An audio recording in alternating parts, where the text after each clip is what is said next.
જૂનાગઢ પંથકમાં મોડી રાત્રે અચાનક જ વાતાવરણમાં પલટો આવ્યો હતો, જેના લીધે ભારે પવન સાથે ધૂળની ડમરીઓ ઉડી હતી તો અચાનક જ વીજળીના કડાકા ભડાકા શરૂ થયા હતા। ભારે પવનના કારણે શહેરમાં લગાવેલા હોર્ડિંગ્સ પણ ધરાશાયી થયા હતા। શહેરના કાળવા ચોકમાં આવેલ ચાની દુકાન નજીક ભારે પવન ફૂંકાતા બાઇક પર ઝાડની ડાળી પડતા બાઇકમાં નુકસાની થઈ હતી, તો બીજી તરફ દુકાન નજીક લાગેલા જાહેરાતોના બોર્ડ રોડ પર ઉડ્યા હતા।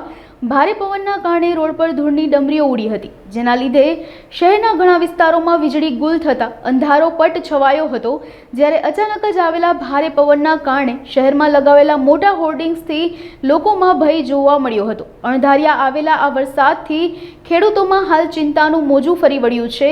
એક તરફ જૂનાગઢ તેમજ ગીર પંથકમાં કેરીની સિઝન શરૂ થઈ છે। આ વર્ષે વાતાવરણમાં પલટાવાના કારણે પહેલેથી જ કેરી ઓછી આવી છે, ત્યારે આજે ફરી ભારે પવન ફૂંકાતા કેરીના પાકને પણ ભારે નુકસાન થાય તેવી શક્યતાઓ લાગી રહી છે।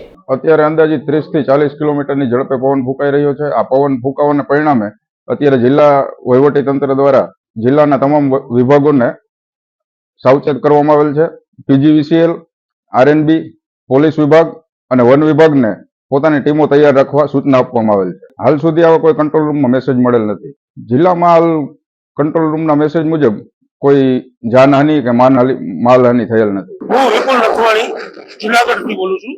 5 નાકા પુલ ગિરનાર પાસે અમે અત્યારે બેઠા છીએ।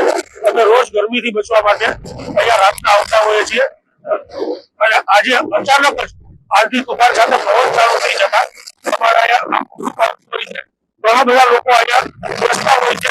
આ પુલમાં બેસવાની જગ્યા નથી હોતી, પણ અચાનક આંધી તોફાન ચાલુ થતા લોકો ડરના માર્યા ઘર તરફ જતા રહ્યા છે અને એકદમ પવન અને વરસાદના છાંટા ચાલુ થઈ ગયા છે અને લોકો બધા ઘર તરફ જતા રહ્યા છે।